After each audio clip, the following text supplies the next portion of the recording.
Yeah,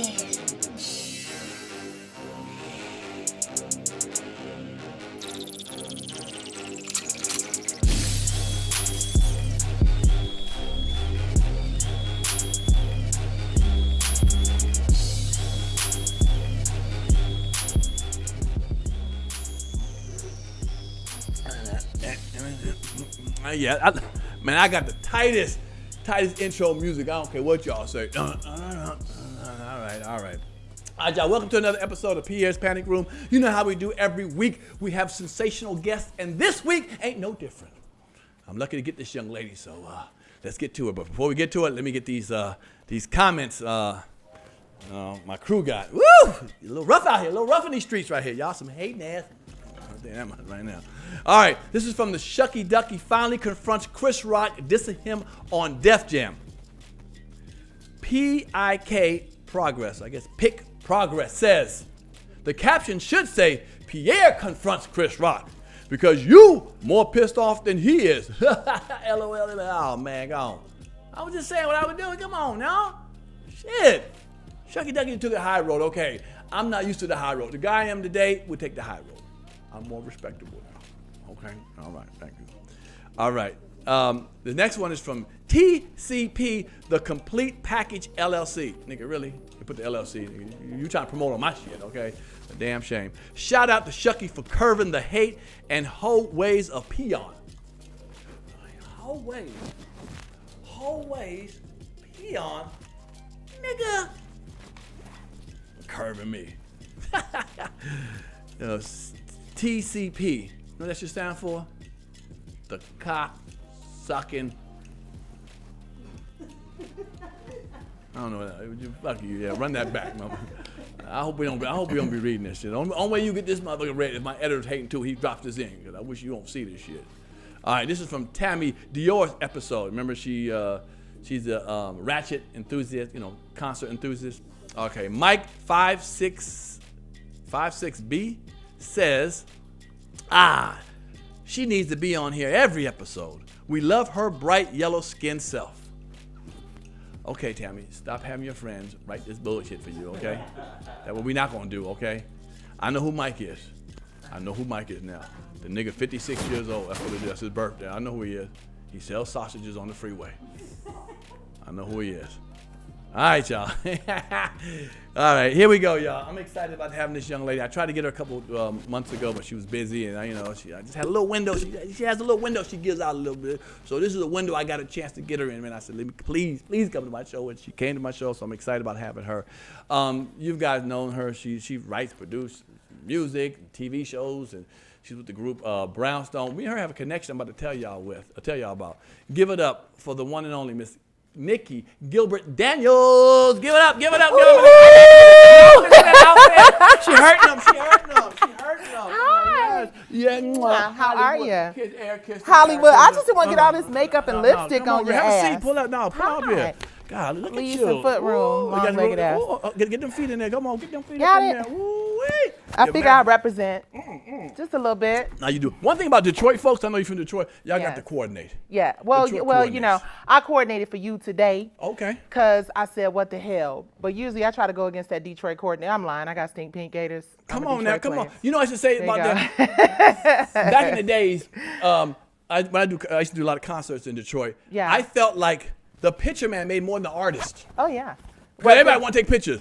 Everyone want to take pictures. In front of the airbrushed Benzes and all of that. And it was funny, too, because they always tell the cameraman, back up and get these shoes in. You better If the get shoes it all. ain't in there, I ain't still paying tell for my it. husband to this day, get these shoes in Okay. this mug. Get these shoes. Because What y'all up, took though? time to pick them out. You understand? Now, it's funny when I see colors like that. What was first, the jacket or the shoes? You know, actually, I got them together. Really? And there's actually some pants to go with this shit, too. Ooh, But I said I'm a bring little it down. big for that, right? We got Bring it just down. little Bring it down. touches You here, know, touches there. So, yeah. Nice. I figured, what the heck? Well, good. Well, thank you, Nicci, for coming on the show. Thank really. you for having me, brother. It's been a for long real. time. It really has. I mean, I'm about to talk about some stuff. That, You want to talk about some stuff? Yeah, come on. All right, so you from Detroit, Yes. right? You're born and raised in Detroit. Absolutely. You almost had to be a singer from Detroit. I mean, you better be a good singer if you're from there.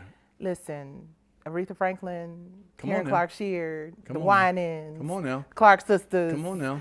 Your mama. everybody. Your My mama. mama. Look at that. Let's not forget Helen mama. Gilbert. Shout out to Mama in Heaven, Helen Gilbert. And my Okay. dad wrote If I Were Your Woman for Gladys Knight. So I Did he come really? from good singing stock and good writing stock. Don't play with me. Okay. Yeah. I had Ruben on the show before. Let me ask you, when did you start knowing that you could sing? At what age? You know what's so funny? I was telling my husband that song, Circles Go Round and... Y'all know, but I can't Atlantic sing too much Station? because I know they'll cut Atlantic Star, right? Atlantic Star, my bad. Atlantic Yes. Station. Atlantic Station. That was like my first group. We sang that song in the garage. Really? Oh, we killed. 1987. Well, Oh. I graduated in '88, so it was more Okay. like 1981, 2, baby. Oh, what's that one song? I remember the song. Yeah, okay. I had a very actually good wanted job to at be, that time. believe it or not, I wanted to be an actress. And I can see for that. a minute, wanted to be a comedian. Well, I see am an actress. Okay, right, hello. Back to how we met. You Okay. got the role, I didn't. But Ooh, anyway. Don't go there. We'll get to that. We'll get to that, boo-boo. Okay. But yeah, so, Damn. yeah. So how old were you when you first, when you started knowing? I mean, I've known, I guess, my whole life that I could sing. 4 years old, No. 3 years old, were you singing? You know, I was always doing talent shows in the living room. We do those in Detroit. Okay. Or in the basement. We got those in Detroit too. Okay, So okay. I was always doing my little talent shows in the living room, and probably about 3 or 4 I knew. You knew you I could had a sing? little something. Is it when you do know how to sing and you from Detroit and your mother sang, is it pressure to sing? Well, see, the difference is my mom sang jazz. Right, okay. So my mother was very like, don't be doing all that running and all of that over, you know what I mean? She was more in the space of like, you need to learn how to scat, you need to learn music theory, you need to know how to use your tool. And I'm like, yeah, Ma, no, we're not doing that. So, but Because I'm you glad wanted that I did. I was raised on Ella Fitzgerald and Billie Right. Holiday and the greats. My mother's musical taste was impeccable. Okay. Anybody who knew jazz in Detroit knew Helen Gilbert. Oh, So wow, I okay. came from my mom's jazz influence, and then, you know, in high school I was in choir, so they were teaching you like all the Latin stuff, Right, and, you know, all right, that. So right. I had to have a little bit of everything. So you say I'm so sorry about that. You say That is me. No we problem. won't Well, pretend like yeah, my well, old Detroit ass didn't turn my ringer off on my right, phone. no problem, no My problem. husband's It's gonna something handle you that. know, something you Yeah, know. He don't know just how to turn saying, the phone little off. hood rat. You know, First I'm time just for the saying he phone? got to find it. I got Okay, 3. goddamn, all right, I then. got 3 Okay. phones. So, Okay. okay. We hood up in here. I love it. So let me ask you. So growing up in Detroit, the pressure to Yeah. sing because your mother, but you seem, name some groups that you liked, growing up as a young Oh my God, 12, Atlantic 13. Star was huge for me. I'm not even gonna front, and I'm not just saying this because I got to deal with Michael Jackson, but obviously Jackson Right. 5, Michael Jackson was everybody's favorite. Right. But I would say outside of my mom's influence, Shaka Khan and Aretha Franklin really, you know, I have a big voice and a big sound. Okay. And hearing Shaka Khan go the way she went Right. was just like, oh yeah, I'm gonna open it up. Right, And right. you know, Anita Baker, I'm inspired by every dope ass singer I hear. I was listening to Luther the other day. Oh, yeah. And I was Oh, just yeah. like, damn. Oh yeah. Damn. I want to get into it about not Yeah. being the same right now. You know what I'm Yeah. saying? Okay, so you were into all kind of stuff when you were growing up in Detroit, like singing to Theater. theater I and went so to a forth. theater scholarship to Right, Eastern right, Michigan. and all right. that You stuff, did- yeah. right. I was getting to the Little Eastern theater Michigan. Did you have somebody you looked at, you idolized, that did everything? Did you say, oh, My maybe an mom. actress? Really? You said, Honestly, I'm not even gonna hold you up, and it's not because she's in heaven right now, but my mother was the first multi-hyphenate, now that we have a word for it, that I knew. Okay. And you know how like you reflect on something and you're like, damn, my biggest teacher, my biggest influence was my mother. She flipped real estate. My mother had a builder's license. Little petite, cute, fine something. Oh, no. Oh, you no. know what I'm saying? Sing her Detroit's face hustlers. off. She was grinding. Yeah, So I yeah. think my hustle, my grind, I'm gonna act, I'm gonna sing, I'm gonna write, I'm gonna do all that came Right. from my mama.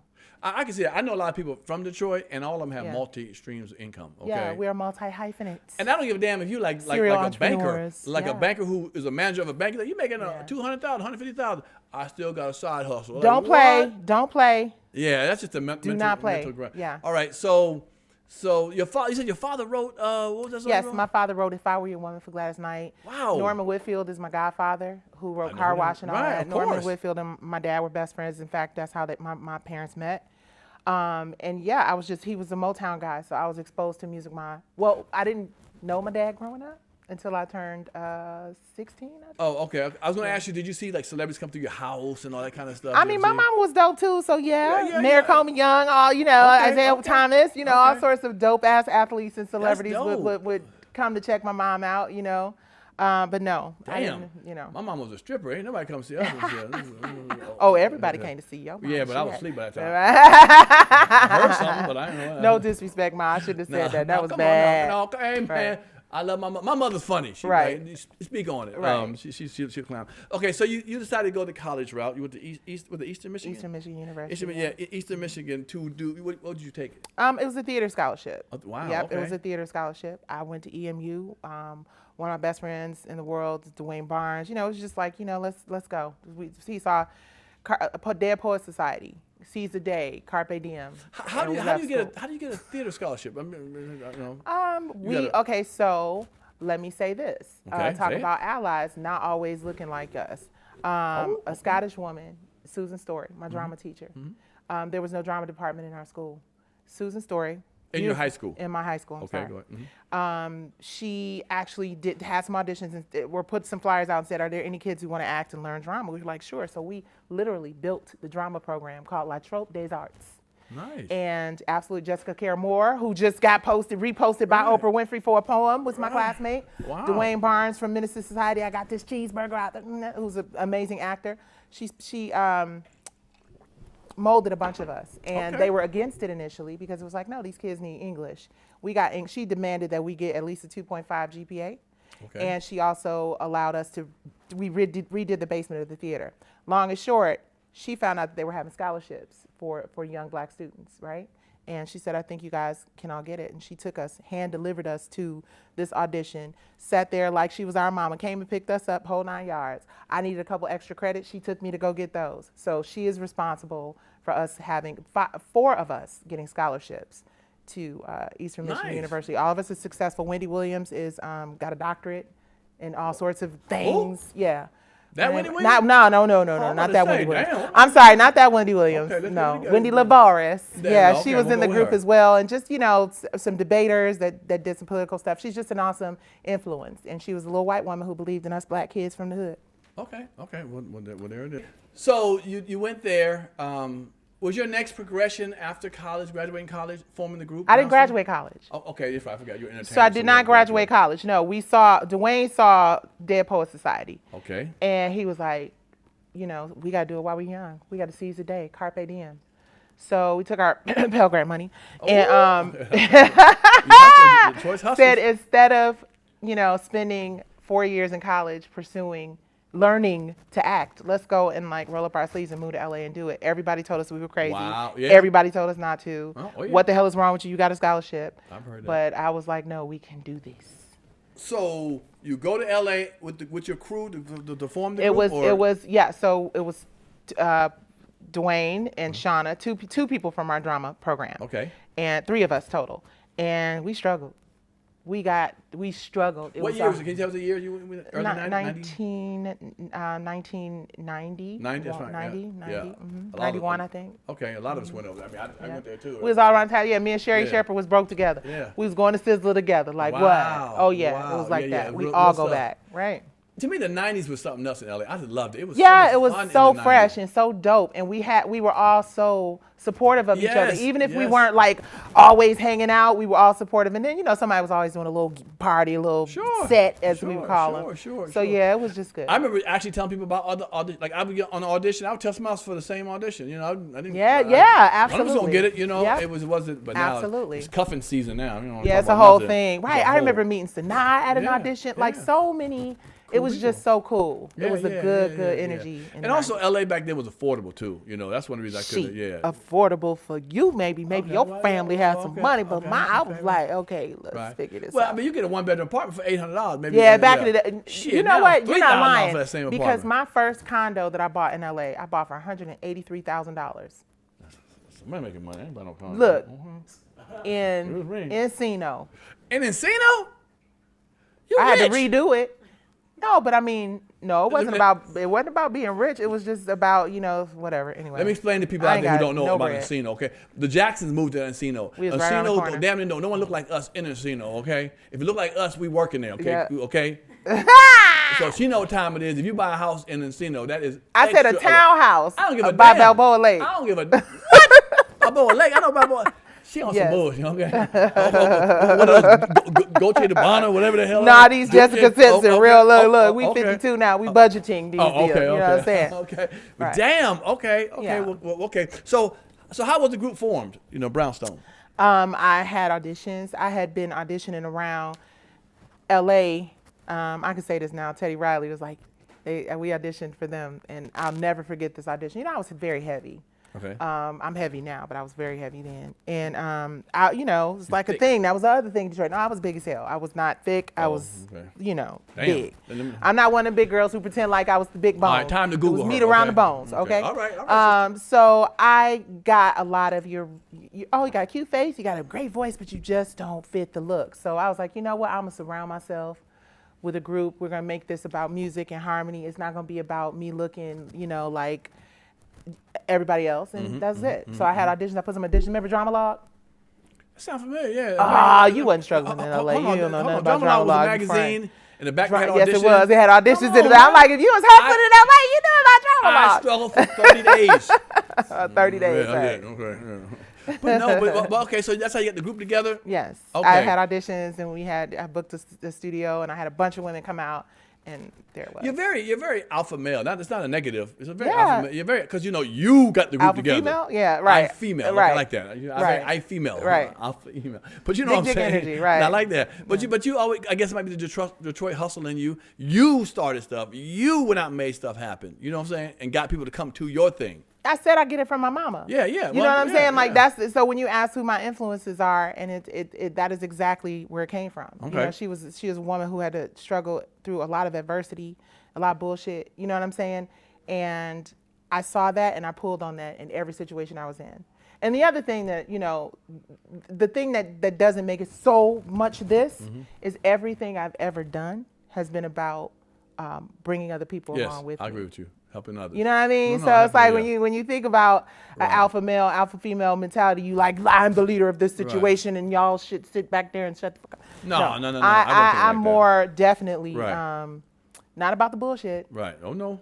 Always about the hustle, Right. but always thinking about the collective. But being a woman like that in this business, Yeah. a lot of times people think you're, being a diva Oh, or a bitch, and a Yeah. diva, like Right. you thought I was being last time, but I wasn't. I mean, we keep it real. I wasn't. You knocked twice and you was gone. I did not knock twice, and I was gone. I was knocking in the door that said 235. Well, I can't be putting your business on the street. Okay. No, Nah, that's shit, other nobody door, come but here. you know what I'm trying to say. Yeah. But no, yeah. No, what right, you said. Right. Okay. I often get labeled that, but I'm cool with it because I understand that it's just because they don't understand the energy, because this industry is full of a bunch of either yes people who will tell you what you want to hear and stab you in your back, Sure. or cowards who are afraid to tell you what Come they on feel. now. Come on. So when you're someone who is like, look, I don't mean you no harm, let's go get this money together, let's do something positive in the community, and then you got to show people your fangs. They're like, Right. oh, you got those too? And I'm like, yeah, I do. Right. Sure. No. I get that. Yeah. I get that sometimes too. It's just like I Yeah. just don't have time for the bullshit. Right. You know what I'm saying? Like Pierre. I'm cool as hell. Especially but at let's our do age it. now, Yeah. like- No, your age. I'm younger than you. Okay, you are. Yeah, boo. Okay. But my skin Okay, is flawless. giving you all Okay. kinds of. 41, It's okay to 41. be 52. Okay, 41. Okay. But no, but no, I think, and people just, I hear a lot of times people tell me, it's your tone at times. I'm like, yeah. You're right. But I feel like sometimes to grown people, I got to be like, you made a mistake. It's okay.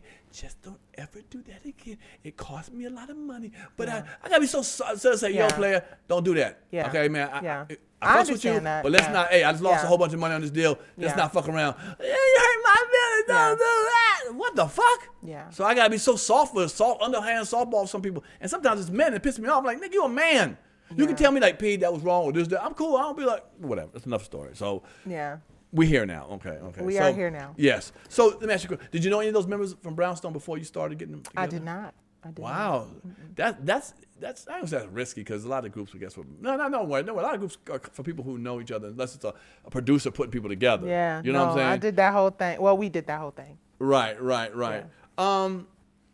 Was it? I'm sorry, I don't know the history of the group as much, but was it? Oh, you have me here on your couch, and you I know who you are, though. We got a lot. Hold on, boo boo. You're way bigger than Brownstone. Okay, thank that's you. a small portion of your career. That's a small my foundation. section. Oh, it could be that. You're right. Detroit's your foundation. I'll take that. Yeah, you're right. Okay. You're right. Okay, it's cool. It's my show, You're so right. I got to be right. You're right. Yeah, we cut out everything wrong and shit. Okay. See how submissive I am. No, it's all good. No, so so the success of the group. You had a hit. Yes. Right. Or would you say hits? You'll say hits. Well, we had a few. But a few real hits. big one that's gonna be around forever. Right.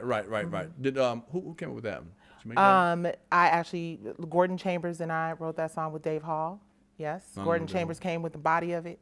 Dave Hall. You don't know who Dave Hall is? Okay. Dave Hall is only Untouchables. Like he was back in the day, it was Untouchables. They did every dope ass record ever in the 90s. Like somebody from that crew.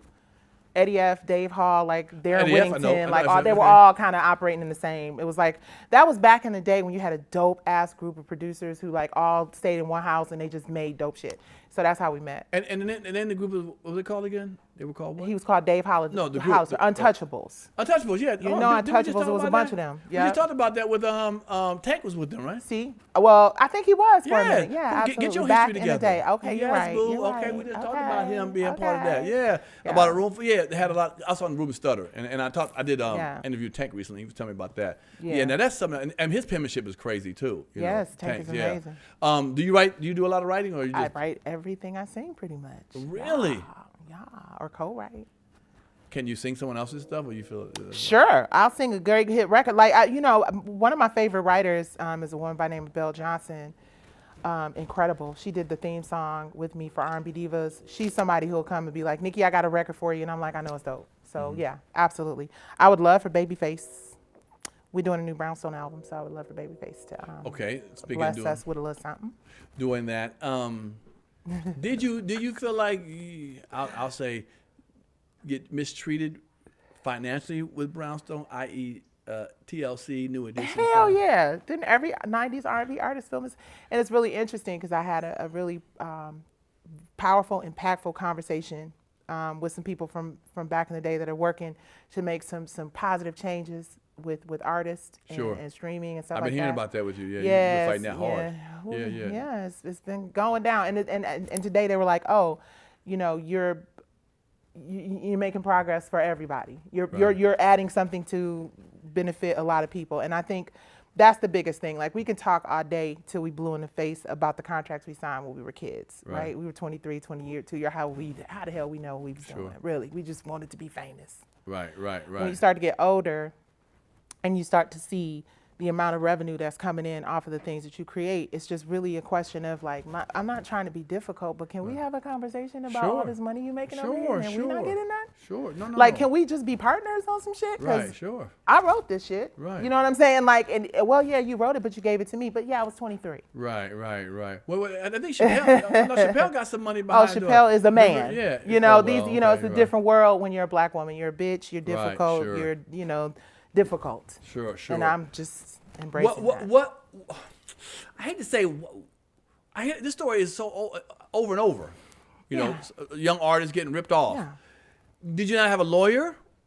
So here's how it worked back in the day. Okay. So when we went to go get our deal, they were like, okay, so this is going to be your lawyer. This is going to be your business manager. Wow. Right. Really? And then what you going to say? No. Now I was the one to say, no, well, hold up. Let me see.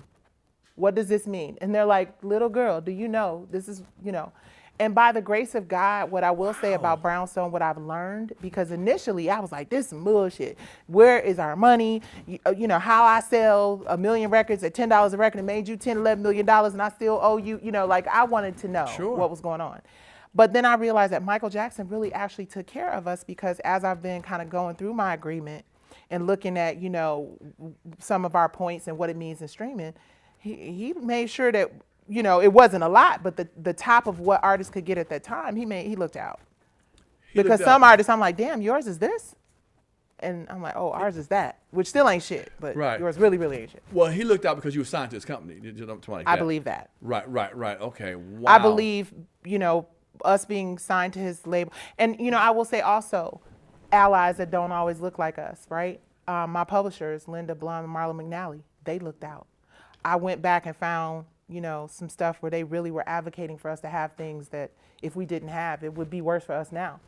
So luckily people were looking out for us. And I think that's the reason why they were like, look, you don't understand how cool you got it. And I was like, oh, okay. And I didn't realize until now. That's not to say that it is still a fair, equitable partnership deal, because they just weren't. That's not how they were designed, right? But it's better than, we was in the kitchen. Well, I don't want to say why record companies like that, but just even everything. Like, I'm just saying record companies. Why are they so shady? Like, what? I mean, I'm not artist. I don't know. Why do people that bad? Like why? What is it to be just that greedy to say? Because I'd rather you make money with me and you're happy and we're gonna keep on making some hits, opposed to pimping you out and you being pissed off and leave. Like, it's just not good to work with people who are disgruntled. You see how the NBA takes care of their folks, how the NFL takes care of their folks. I mean, you have your issues in every situation, but in sports, they make sure that their players are good, right? They put the effort in, right? Generally. The entertainment industry is the only industry where you're promoted for bad behavior and not being educated on your finances and not, you know what I'm saying? So it's just really unfortunate because there are no protections for artists. And unfortunately, when we look up at the amount of people, I'm a grandma, I have a 7-year-old grandson. When we think about the people who were not able to see that, like I look at life from a completely different lens now because I see that, it's just much bigger than always being on stage performing for people. When you look back at all the people who died because of the trauma that they had to deal with because the industry was just so foul. Oh, yeah.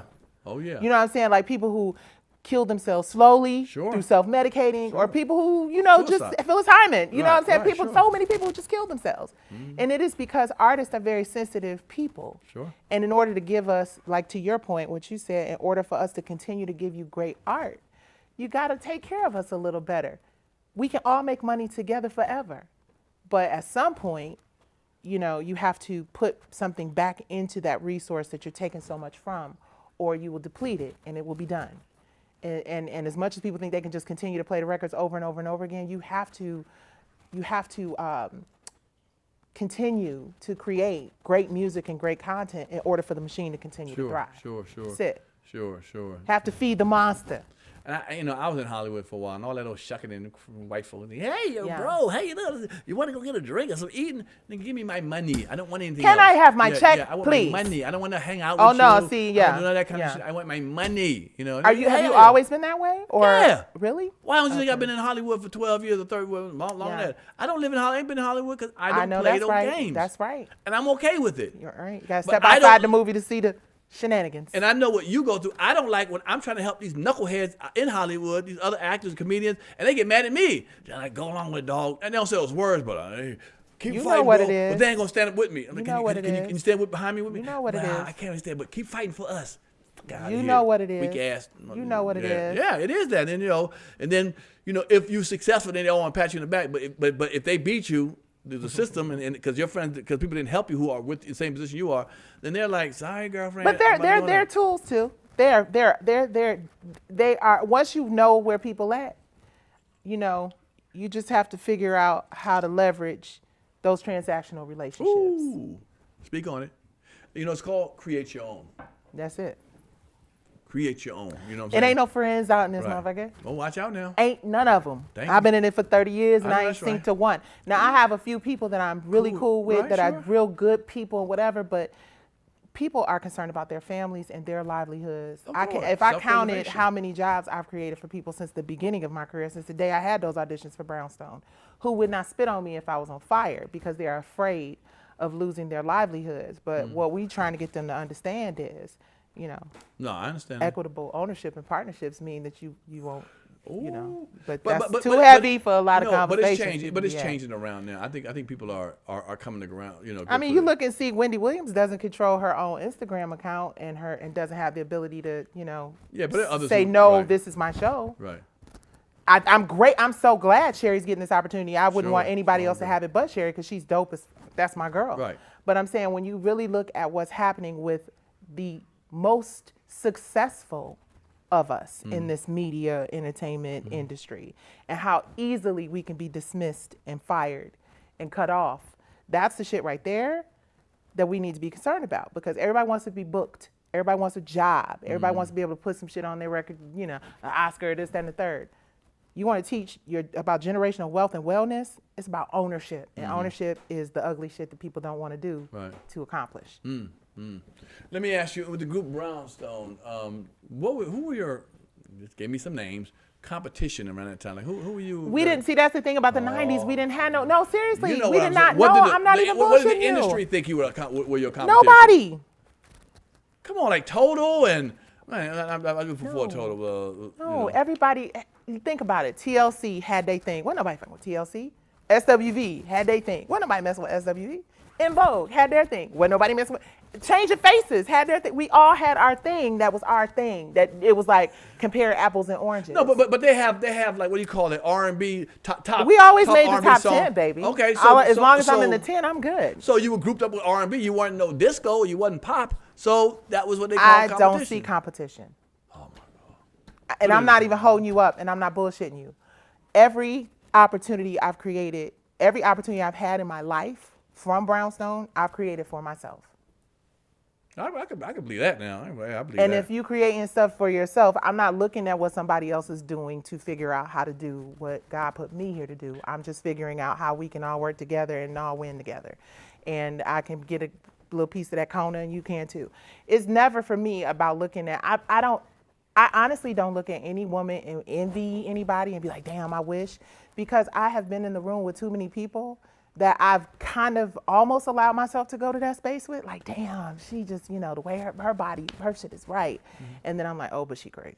You know what I'm saying? So, you know what I'm saying? You have to move where you are with what you have. Okay, but when you're acting, and you want to go in for a role, you look a certain way, a certain age. They're gonna have Sanaya. Every role I went Regina up King. to, They Queen wasn't the only Latifah one. was okay. So Okay, then so if that's you put it that's that who way, right. literally, like I auditioned Kim for Whitley. the role of Carlotta in Star. I auditioned for Cleo and Set It Off. That's how Robbie introduced her. So she was my person that I was always the Kiss. They actually gave me a role. So almost every role, not almost every role. That's a lie. Right, don't lie on my show. But a lot of roles, the Kiss, the Star, quite a few roles I auditioned for that she auditioned for as well, because we're the type.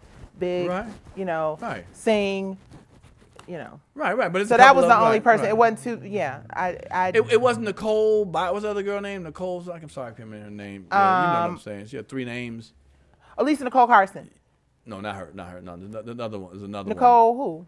She's kind of bosom and thick. Yvette Nicole Brown. There you go. Or Yvette Nicole Brown. But see, Yeah. by the time Yvette Nicole Brown was out, I wasn't really, Oh, doing stuff like I that? had done like Martin and, I was kind of, because I had the success of music, I Right. was kind of in that sitcom space and Right, going right, out for right. stuff and did a lot of that. But I never went, I don't remember Nicole. Do you remember I know Martin for years. Do you remember your experience on the show working? Hell on the- yeah, I was so scared Yeah, because people don't understand how dope Martin was. Like, I mean, I guess people do because they still watching it. But like Martin was the whole, you booked Martin? Right, sure. I was huge. You know, I that was remember like, you on Martin? Right. My neighborhood? They didn't care nothing about my, to this day, people recognize me more for Martin Of course. or Crayola or not Crayola, Vera Brown from Meet the Browns, that's it. Oh, okay. No, that Martin thing was it was so funny. How you couldn't sing. Yeah. And I really had messed up my voice. That's just a little Really? insider. Yes. Hold on, you messed because your I was singing hardcore. I was like, I'm gonna get this audition, and then once I got the audition, I'm like, ah! Just going at it. Like I'm gonna kill when I get on the show. So by the time it was time to record, they kept saying, don't give it everything. But I'm like, nah, I'm gonna give y'all Oh, that's everything. right. Every Okay. time y'all ask me for a take, I'm gonna give it to you. Right. Then I lost it. Really? Yeah.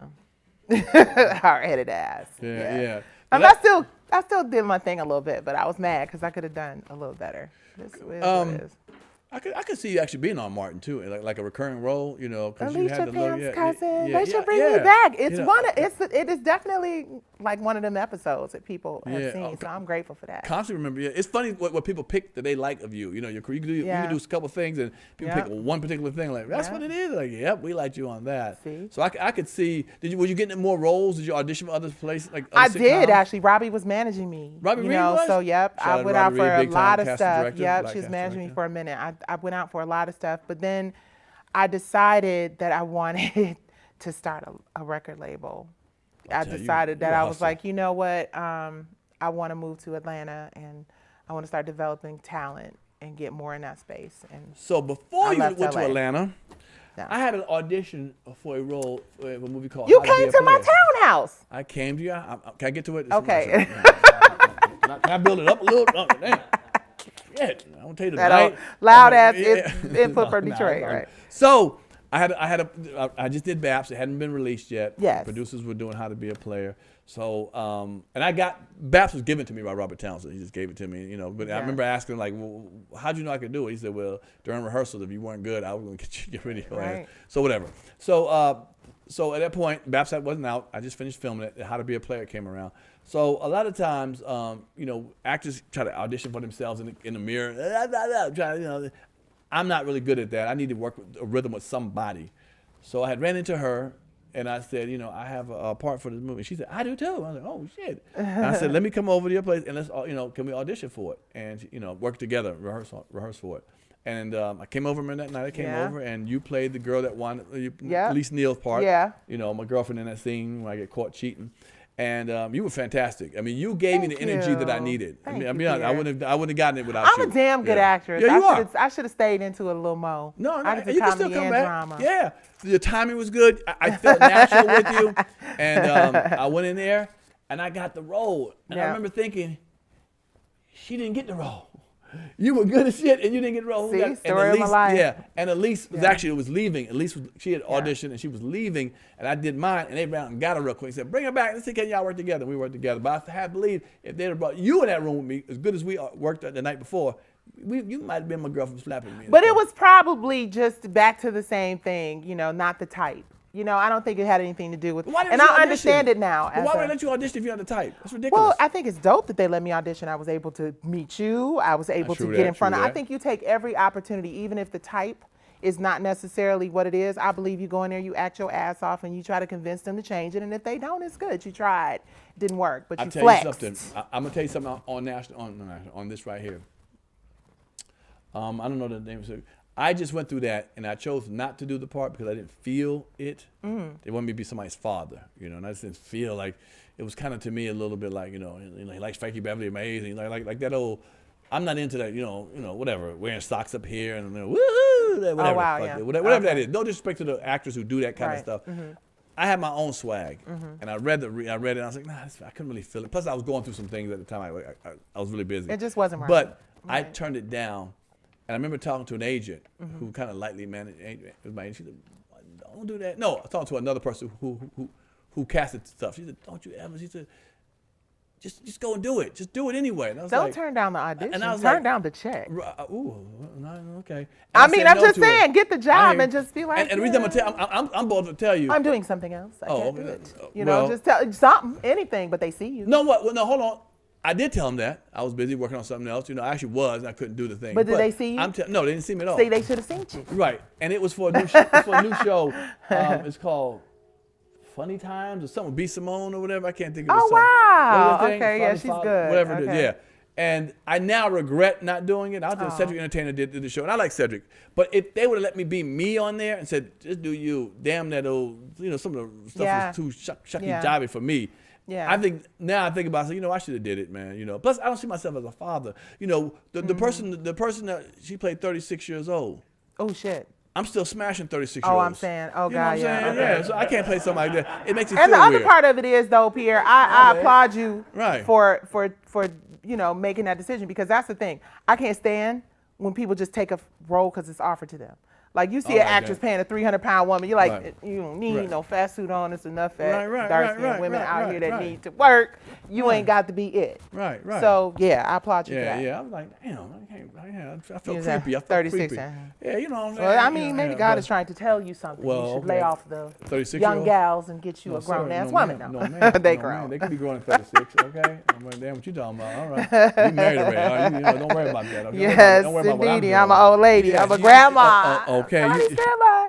You do you, boo. So congratulations. You were nominated. That record was nominated. Record was nominated for a Grammy. Yes, twice. Damn. I'm a 2-time Grammy nominee. How you I feel have to about remember that? to say that, because I've been saying once, and then I was like, oh shit, I got one for R&B Divas too. How does it feel to be a Grammy nominee? I'll It tell you feels for a reason. awesome. Okay. It feels great to be recognized at a time when it mattered what you did as an artist. Okay. If I got nominated today, no, I'm just saying. And you're not saying this. You're not saying this, but I'm gonna say this for those who get excited when they get Oscars and they get Grammys Yes, and come they on, Pierre. cry and stuff up Yeah. there, but they won't cry in BET Awards. Why not? You know, the Oscars, Grammys, all that. I mean, what about our own Pierre, our own people? Why don't we cry for that? We're getting that. Why we gotta cry for that in the other awards? Ooh, I'm gonna start something. My microphone's on you right now. Why? You ever seen when people win Because Grammys? it's the same concept of people who decide to get some money and move to a white neighborhood, right? Ooh, speak on it now. We have this very screwed up mentality that White is right. white is right or better. And I don't really judge people for feeling that way, but I challenge people to keep that same energy with There you go. us because it'll go much farther. It Watch out now. will benefit way more people.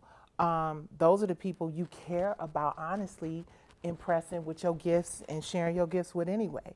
So I think it's whack that we've gotten to this place where like we put all this prestige on things that are non-black. But I also think at the same time, black people have a responsibility to stop showing our asses so much and diluting the greatness that many of us are. Like I was on the phone today, like y'all don't understand that 90s everything about 90s, not just 90s music, 90s film, 90s, you know, all of that was some of the most creative and genius time ever. And we're the last of the Mohicans. So y'all better start taking care of those of us that are still around. And it's unfortunate because music is the soundtrack of our lives. When you think about Bob Marley, when you think about Prince, when you think about Michael, when you think about, artists spoke a language that the community understood, that empowered us, that moved us to do something greater than just be, high and shake our asses and be stereotypes. And that rhythm has been taken away from us because we've lost so many. That frequency has been taken away. Those of us who are still here and understand it and experienced it and know it, we can't fault them because they don't know. They weren't in the rooms. They can look back at the nostalgia and listen to our music, which is still spinning. Sure. Tory Lane's still gonna become a multi-millionaire off my shit. But I mean, I didn't mean like that, but I meant it like that. You know what I'm saying? Like, we have a cadence and a rhythm that I think can help restore the greatness that we are on every level of black entertainment. Those people in those rooms that are trying to keep us out need to let us in and let us help them figure that shit out because it's not going to work the way they're trying to do it. You cannot replace real art and real creativity with bullshit. Come on now. It will make you wealthy, but it'll have motherfuckers jumping off of buildings, no pun intended. So what use is something that doesn't stick to the ribs and help empower the community and the culture? And I'm a problem because I see it. And I'm not going to just sit around and watch it happen and pretend like I like it. Kill you and say you enjoyed it, right? No, I don't enjoy it. We need to do this for future generations. And when you become a grandparent, when you become an elder, a veteran in this business, you understand that those legacies that we've created, those are the things that hold our families together and grow us into something greater, that gives our kids a chance to go to school and get educated. I think it's Otis Redding whose family owns, don't quote me, but family owns all of his stuff. And they all went to college and opened businesses and thrived and all this generational wealth and wellness. Imagine if we had more of us that were able to do that. It would make everybody more money. That's the thing. The bottom line is the money. If you want the money, take care of the people who are great at giving you the content that you need to generate it. Wisdom that took a long time to get to that point. Hell yeah. What would you tell a young singer, a female or male, that's trying to break into the business today? Do you have any sing on Instagram, sing on TikTok, sing on all them social media places, but figure out something else to make money. Really? Build your fan base and build your audience and build your following with your gift if you can, but understand that the likelihood of really becoming successful in this business right now, because there's so much noise, you have to really be willing to do it for the love of it and develop it and not be thinking about doing it for the money. And then, old people say it all the time, do it for the love and the money will come. It's true.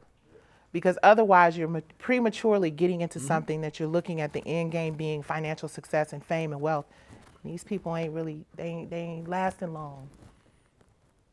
They're not. I mean, it's just look at the numbers don't lie. People do. They're not Ooh, lasting. Okay. Literally dying in the streets. It seemed like you always pivoting though. You know, you work. You know, Shit, the ground is always shifting. What you gonna do? Stay on the same stale earth? Same when the ground starts shifting, you have to move with it. I'm not trying to be accepted in the millennial space. I got a millennial daughter and Generation Z nephews and nieces and shit. But I need to be able to constantly move with this ever-changing landscape. This business is about a mandate. The mandate, you know how often the mandate changes, Pierre? Stop playing. You know they always got a different mandate. I'm talking for the fools that don't know, girl. I know this information.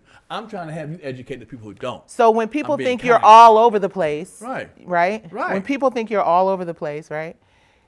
You have to understand when the ground starts to shift, when ideas, we want black women this week, we want Latin women this week, we want stories about violence this week, we want stories about inspiration.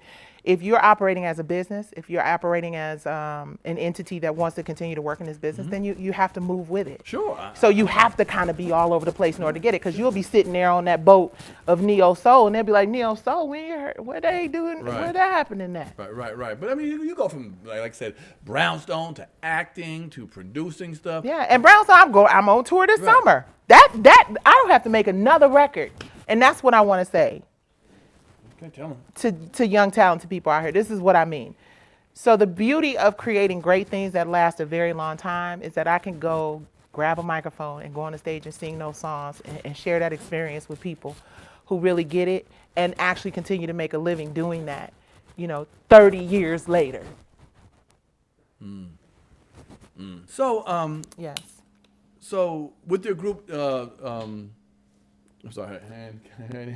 So with your group Brownstone, I realize all the members aren't still here with us. They are not. Right. So who is with the group now when you? So I'm founding member and only remaining member of the group that people remember. Maxie is in heaven. Sure. Unfortunately, she met a very untimely demise. Mimi's doing some really amazing things in education. She's going to retire as a school, educator. Sure. Really passionate about that, which is dope. We had a chance to gig during Essence. She wanted to come in and just sing a few songs and have some fun and leave.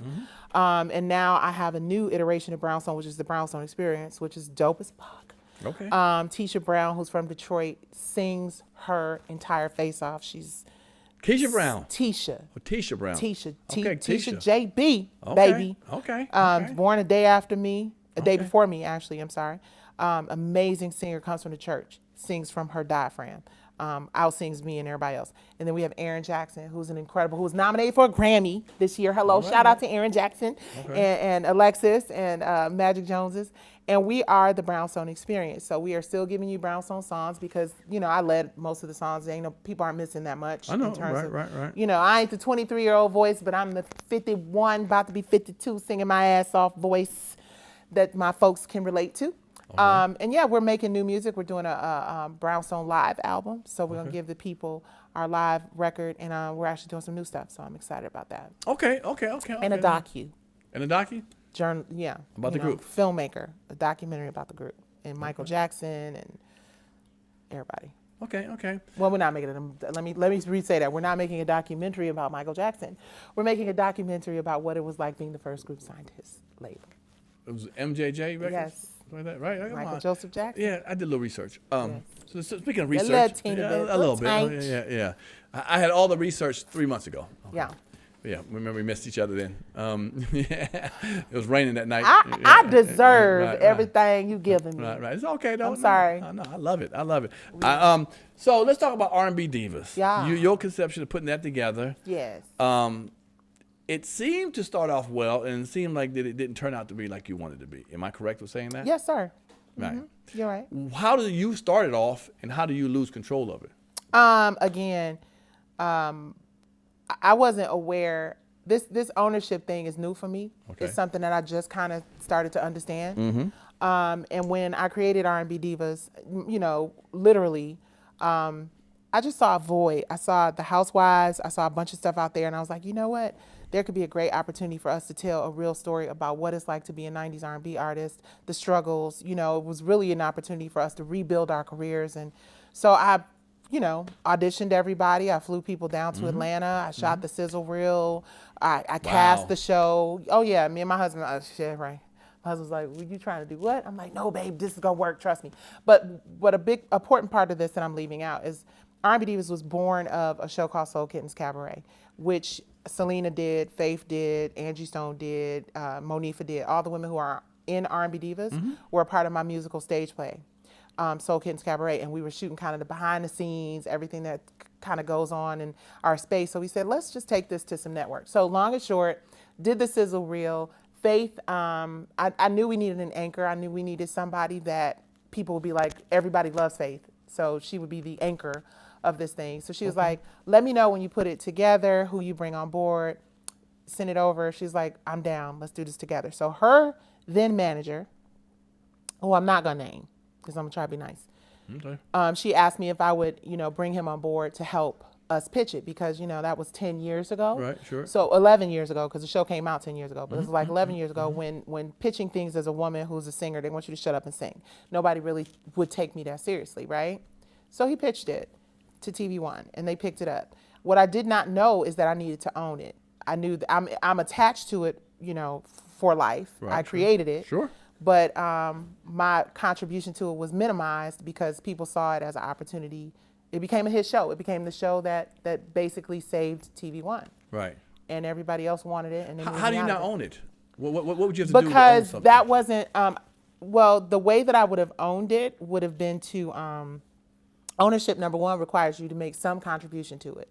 So the fact that I created it and cast it and shot the sizzle reel for it and spent quite a bit of money wasn't enough. Damn. Right? They needed to give it to the production company that I brought on board unknowingly because they had more experience. Nobody said, Nicci, this is how you stay involved in it. This is how you are. But the thing is, Mona Scott doesn't own Love and Hip Hop.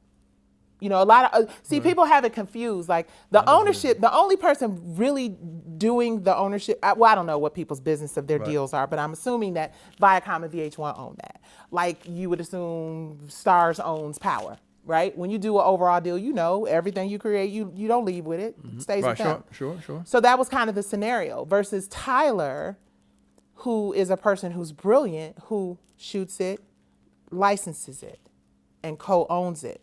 Or fully owns it and just gives them the distribution money. So that wasn't something that we were doing a lot in Hollywood. That wasn't something that we were educated with. And it was when I started working with the gentleman who shall remain nameless, who's like a uncle, I will say to me, who put the resources behind Tyler. His name is, there I go, nameless. So he was like, you have to own. And he learned that from the work that he had done with our brother Tyler. He was like, from now on when you go, because I pitched it to him before I pitched it to TV One. And he said, I'm not gonna watch no bunch of has-been R&B singers. Like he kept it really real with me. I went, met with a producer, hey, we want to produce a show. He said, I don't think people are really trying to see a bunch of has-been watch R&B singers because he kept it so real with me, right? And it became the huge successful show that it was. And then he later came back and he was gonna get behind the tour and he was like, Nicci, everything you do from here on out, you have to co-own it. You have to co-own it and license it. So every deal I did from there was about co-ownership and licensing and creating something, giving birth to something is enough for me to be able to say I should be a co-owner of this. I feel you. And I didn't know it and nobody told me. And then when I wised up about it and I realized what was happening and how we were getting off the rails and we're taking these women who had these incredible careers in music that everybody loved and it was turning into, let's do what they do on Love and Hip Hop. Let's do what they do on The Housewives.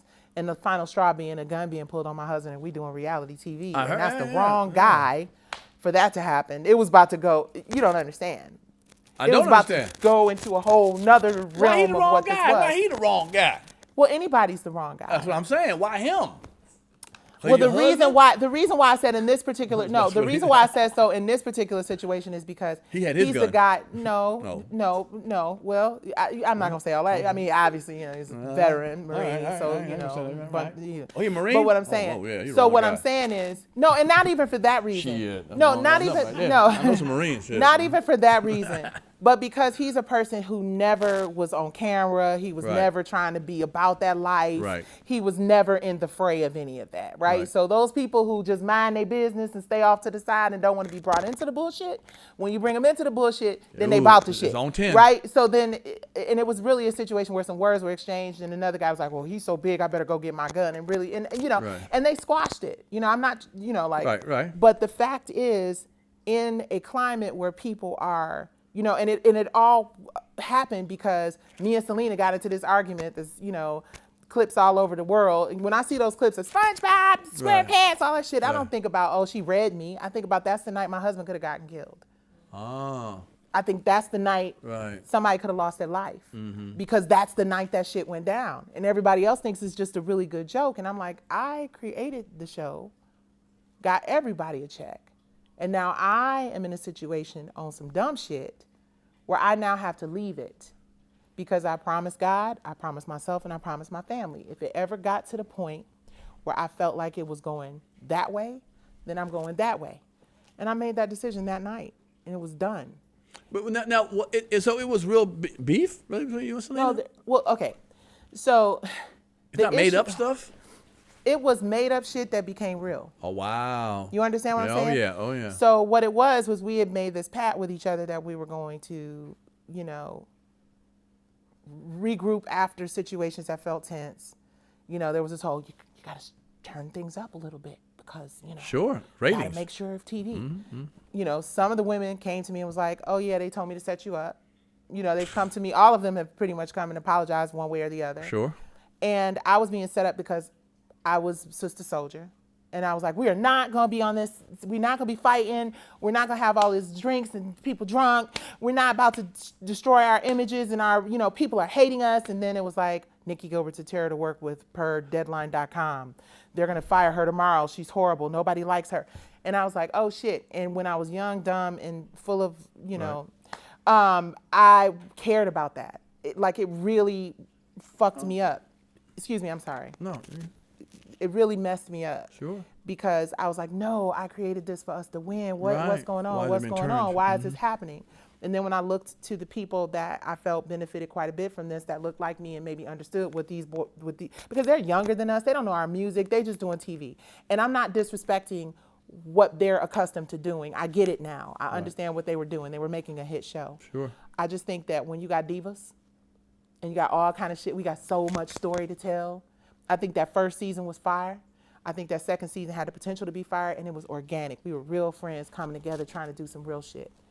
And I think when people started to, she don't like you. She said, your son got a big head. She told me when that catty, messy, and the people that were supposed to be there to protect us and to protect our brands caught into that whole was like, they gonna fire Nicci up. So stay away from her. And as I was, when people started telling me what they were actually saying, I was like, damn, word?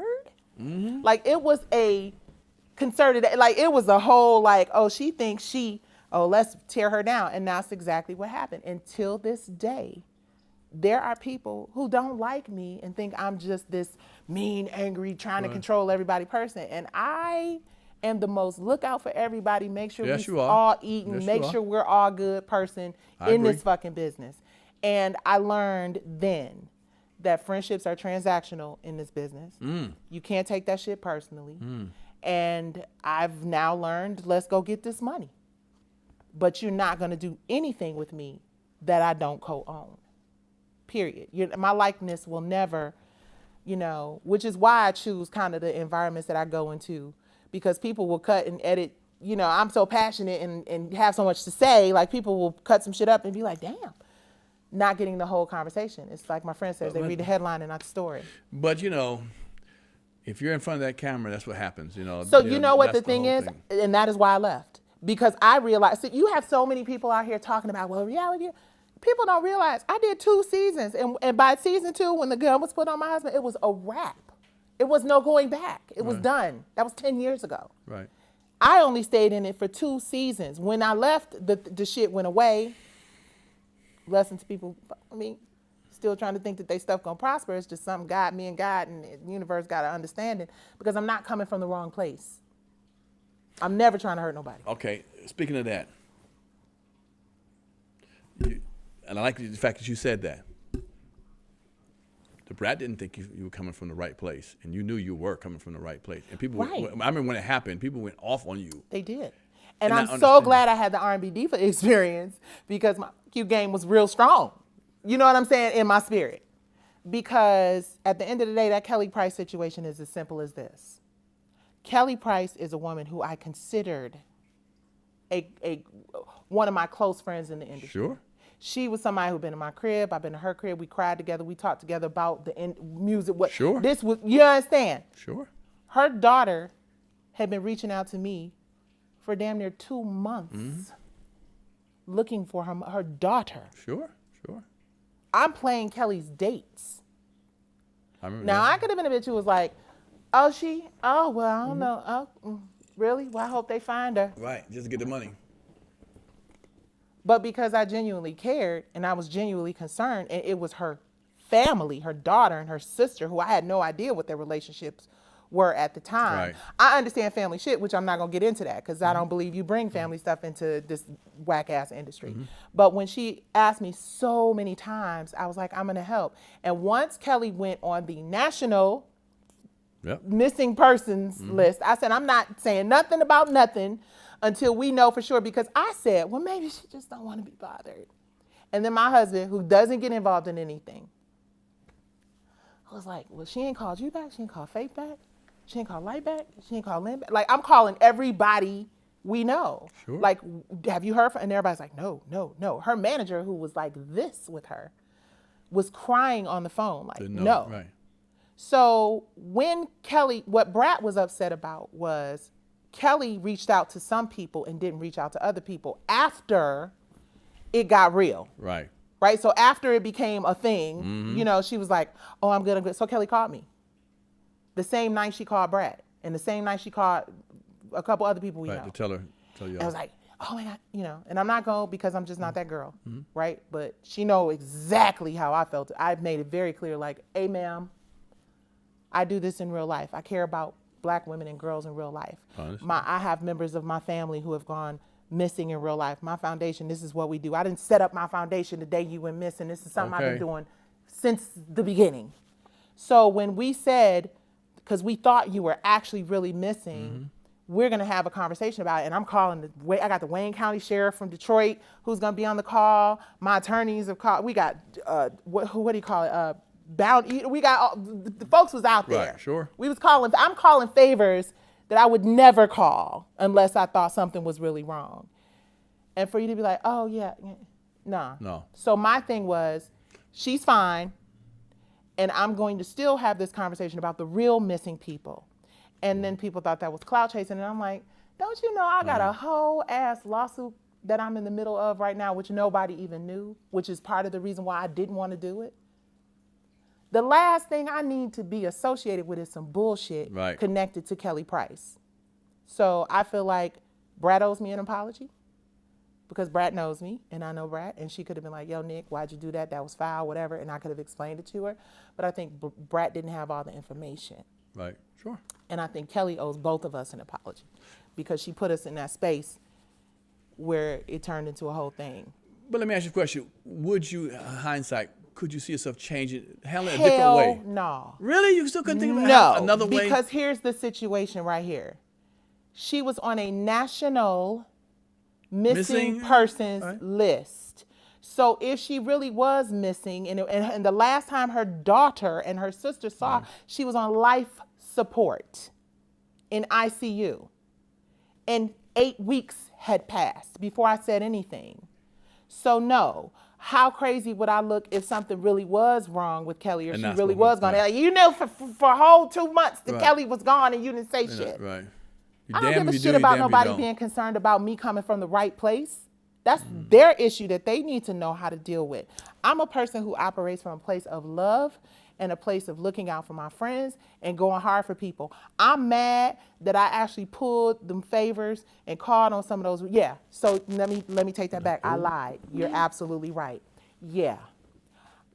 I do wish you done that I had not leveraged some of the relationships with the marshals and, you know, just being able to reach out to certain people I'm connected to and have all those resources. Because what people don't know is before it became even public with Kelly and anybody knew anything, I said to her daughter, I won't get involved, but I'm going to introduce you to someone if you really think your mother is missing, and you can talk directly to them and let it come from you, right? So her daughter, not her sister, her daughter, talked to the person that I connected her to. They went and I said, please make it private. It needs to be a private thing. Just go knock at the door if that's what she needs you to do. Whatever her daughter needs you to do it that way. That they went, they saw some stuff that was like, hey, it's a little suspicious. They said, do you want to file a missing persons report? Daughter said, I'm not sure. I said, I'm out of it. You let me know what you do. The sister called me in tears. My niece said you sent somebody out there 4 weeks ago. Speaking of people you understand what I'm saying? So how could you not? And I'm like, no, this is a family thing. Y'all need to handle this. Then she said, nobody else is speaking up. This is my sister. I don't know Kelly's relationship with her sister. Right. If one of my sisters call you, Pierre, and be like, please help me find my sister, don't second guess what's going on with my sisters, because no amount of sister beef is going to have my sister bullshitting about me being missing. Sure. So her sister really believed that, in my opinion. Sure. And when the sister, who was next of kin, the sister put her on a national missing persons list after the people told whoever they spoke to on the phone, if we don't see Kelly Price, if we don't physically see her, we are going to put her on the national missing persons list. They were clear that she was going to go on that list. And they still didn't show up before they even put her on the list, right?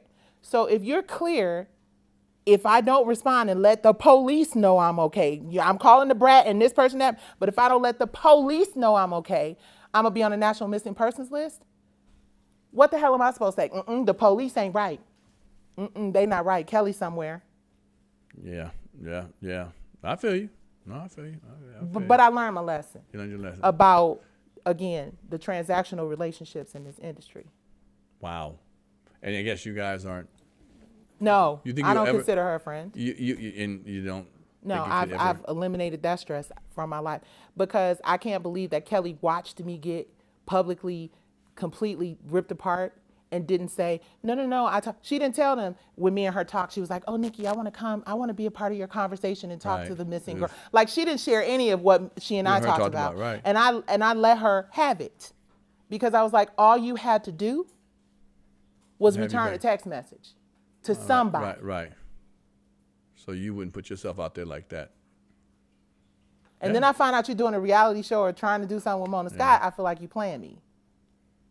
Wow. Because you took some heat now. Good Lord. I'm a big girl. I know. I mean, well, okay. These people don't. But I was like, damn. I know you. I don't put that much on it. I don't put that much on it. Damn, she ain't really like Pierre, that. I don't put too much on it. All right. Because they don't know me. But I know you, so that's what made me feel like, damn. Yeah, and my family be the same way. Who I got to. And that's the bigger issue for me.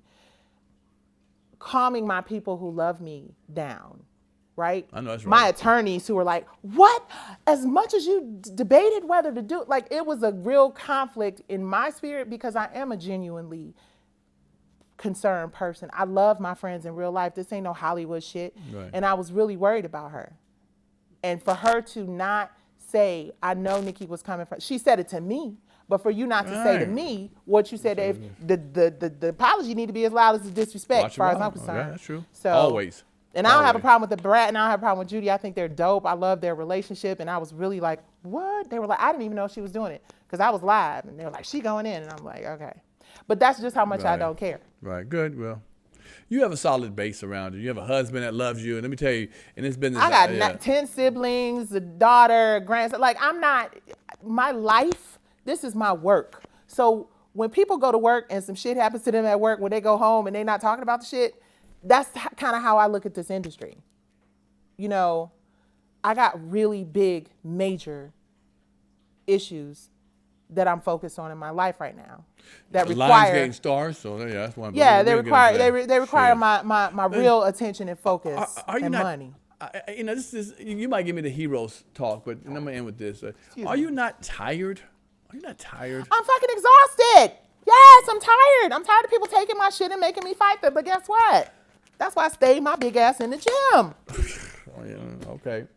Well, And that's why I stayed my big ass in therapy. Not in therapy, but having conversations with people who help me feel okay about what it is that I'm doing. And I almost have grown to enjoy it because I like people. But it's like, to underestimate. Okay.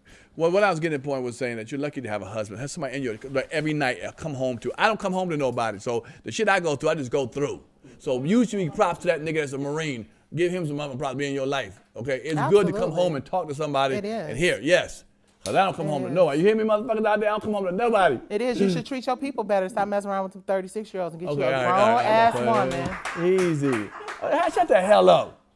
Shit, you don't know these people in here. Now I see why the brat feel like you mind your business. Cloud chasing. I'm just cloud chasing. I'm like cloud chasing. Where the hell? I'm 52 years old. I ain't chasing for cloud with nobody but the teachers at my grandson's school. All right, I hear you. All right, so turn to a little funner note. When we do something on here, I go through your IG page, okay? Oh, shit. My team does that. We go through that and we try to find something. So, you know, it's called IG creeping that we do. Yeah. And sometimes we see stuff, we wonder, what the hell was you thinking? Okay. And like, here's one right there. What was you really thinking with that face? Really? Your husband wake up to this? He's still married to you? Yeah, I was thinking. I was this thinking, right here? I was thinking that old Detroit stank. Is that what it was? Yeah. I love it. Stank face. Is that what the stank face? Well, as we go through, you got many more pictures. Trust me. Oh shit. Oh yeah, this ain't the only one.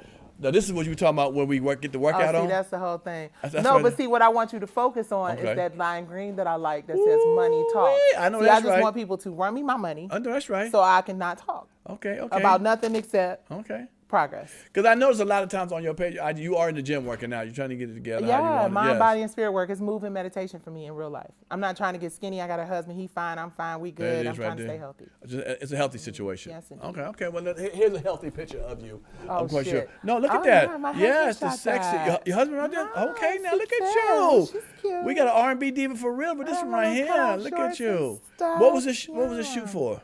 This was actually just some test shots. My husband was testing some light. Okay. And I had come back and I was like, oh, let's do it. So we did that in our little theater room.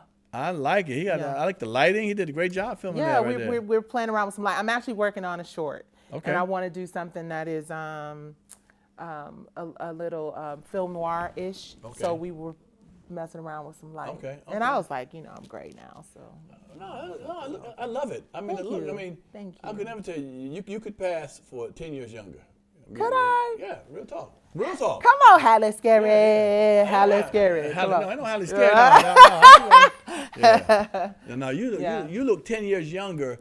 I got people in my crew, females, look 10 years older, okay? Oh, see there? Her right there, she's 54. That's that stuff right there. We stick together. Girl behind her, 31. We stick together. Don't let me have to call the people like I had to call for Kelly. My camerawoman is 21 and shit, okay? Really? Yeah, she's 21, yeah. Oh, my gosh, okay. No, I'm 51 in real life. In real life? All right, so that was it. So here we got a little game we play on my situation here. We got a little game.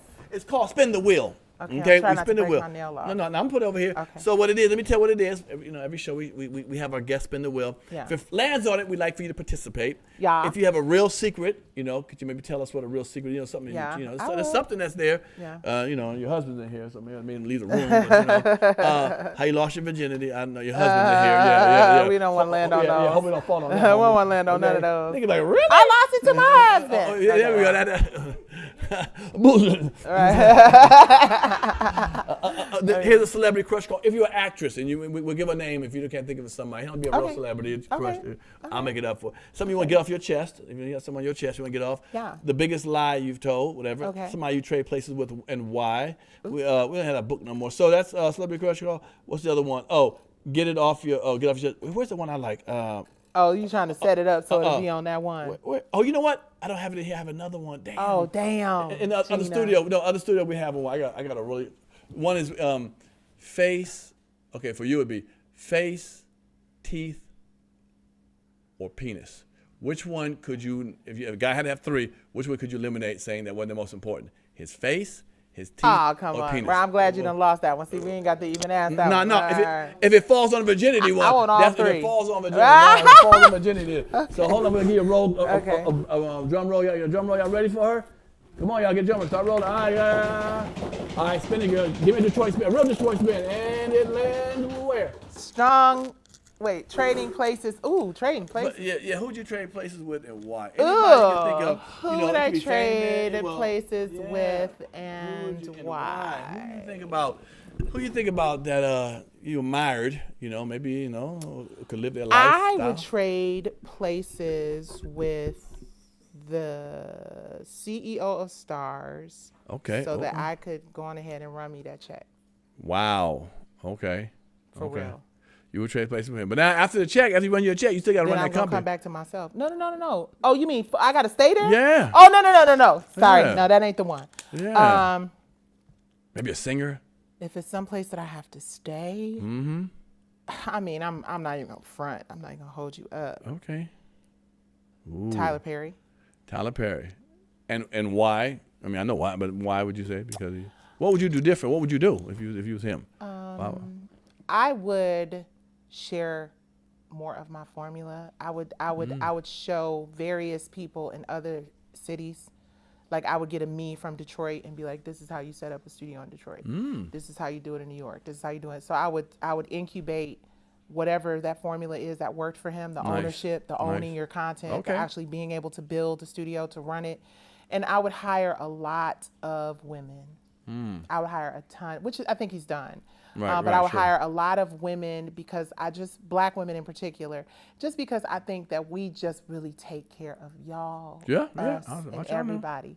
So I feel like the industry as a whole needs more, and not for any reason except Black women are lit. Like we gonna look out for y'all. We're gonna look out for our community. We're gonna look out. Nobody else is gonna look out for our kids, our husbands, our families like us. That's real. And if we can do that in a creative space and tell stories, I would really use it as an opportunity to tell very diverse stories, because you got so many dope ass Black women throughout history that people know nothing about.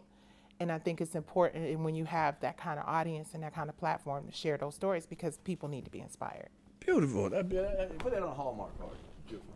See, you on that bullshit, but I would, and I want his money. No, I love it. All right, we have a thing called a swag bag. Oh, I know other shit. shows. I've seen you other podcasts. They don't give you no gifts when you walk away from there, gave me but no we gifts. give you stuff here. So Okay. this is all Black owned. Also, everything in here is that's Black dope. owned. Oh yeah, Really? come on now. Oh, that's Yeah. really dope. So I give out. So everything. then, if you've been on my page, you know I'm all about Black owned. That's why I make sure you got a swag bag. Okay? I know that's right. Cause So- she go promote your shit. No, well, other people I should am, too. I am. So you take it out, you look at it, and just Yeah. read what it is. So it can give somebody some props. And this is your camera here. Look at what's in there. What's in there? Okay. Go through whatever. Okay. First Okay.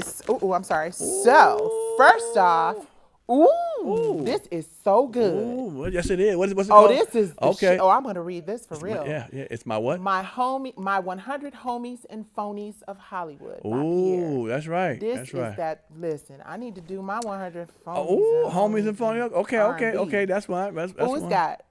Who- Wait a minute, who's Aaliyah? on? Yeah. That's got to be a homie. I toured with her. Yeah. Okay. I don't know if Hallie's got to be a homie. I don't know. I get Which to one that. is phony? I don't know. Maybe the one reading it. I don't know. I didn't go there. It's like, Honey, you already know. Look, No, come on sometimes now. I wish I was a little more No, phony, so okay, I wouldn't no. have to have so Don't many mess with problems you. with people if I could fake it till I make it. Okay. What is Ooh, it? they done got me some lash. Okay, some who's that by who? Oh, yeah.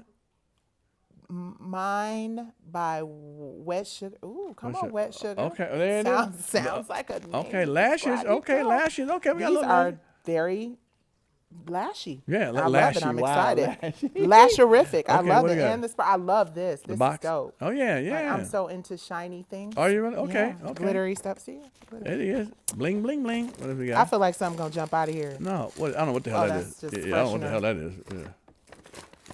Yeah. Okay. Oh, Dope. look at it. Oh Pull it my out. Look God, at you it. Yeah. must know that I am Come so. on. Oh, okay, y'all know Who what's got up. that for? Who made that for you? Y'all know what's up. Okay. This is from Celestial Goddess. Yeah. Right up my alley. Okay.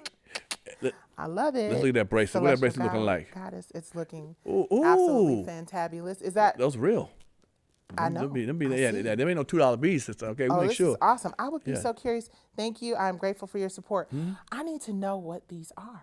Well, there's that number right there. Should be a number I'm on gonna that call. call Yeah, the celestial goddess and ask her. Okay, Oh, there I it is. love that. I love that. See, you know what I'm And saying? it's a combination of blue and black. Come on, See, sister. I can see enough to see that. Okay. Okay, and I think this is last but not least. And for some What is reason, it? I just feel like it's gonna have your name on it. I don't know. Don't do it like that. Oh, don't do it like that. I love Yeah, it. look at it. Yeah. Oh, this is dope. Red, black, and sister, we powerful The Panic here. Room. This Red, is black- protected there by you the go. red, the black, and the green. See, with I the like- king. see, Sister, there y'all it is right X-Clan there. up in this night. Hey, look, I appreciate you it. coming, nigga. Thank you for I know it took a second to get you, but I really I appreciate hope it, it was man. worth the wait. What? Come on now. No, we getting, all right, you spoke some truth now, okay? No, you spoke some truth, though. And I really hope you're successful with those lawsuits and for I'ma everything, be all very the energy successful, with it. trust me, Yeah, yeah. honey. Well, you know what? You're already successful because you brought it up. You let We people brought it know up, and you're when they aware. see that extra evidence we got, it's gonna be real extra successful. Okay. And let me say this real quick. Coming with it. Listen, I'm not. Come talk to me. Let's just get to discovery. But my thing is, I just want to say this because I want people to be clear. This P-Valley Stars, Lionsgate, Katori Hall litigation is not about ego. It is not about stopping people's favorite show. I think every talent on that show is dope, and I enjoy watching them. This is about bringing something to the table that I think is worthy of a judge and jury looking at. And I joke about winning. I'm going to win. We're going to win. I know that's right. I know that's right. But either way, speaking up when you think you need to be heard about something, when you feel like you deserve a different, a more equitable opportunity, you have to speak up for it. There are no losers when people are speaking up for themselves, because we live and work in an industry where people are afraid to do that. And it's time for creatives to know that there are people out here who are real enough to step up to the plate and put their money where their mouth is. And I that's appreciate it. what I appreciate it. Thanks again, y'all. Thank y'all for watching Pierre's Panic Room. You know how we do every week. We have super guests, and this was no different. Okay, come on, y'all. Nicci Gilbert. Give it up for Nicci Gilbert. I match everything. Nicci Gilbert Daniels. Daniels Yes, is yeah, nasty. Daniel. Thank y'all I'm for married watching. to a Marine, don't play. Okay, all right. Get I see this that right there. platoon on your ass. Okay, right. Thank y'all for watching another episode of Pierre's Panic Room. If you like that, hit the notification bell or the subscription button. No, subscribe button. How much money you getting off of these shows? No, running on my shit. You owe me. No, I got a roll for you, though. You got a roll for me? Oh, we're talking about when I that. close Again, the thank y'all so much for watching, y'all. If y'all like this clip, man, hit the notification bell or the subscribe button. Goddamn. If you like this show or this clip, hit the subscribe button or the notification bell, bing, right there, and we'll see y'all another time. Holla.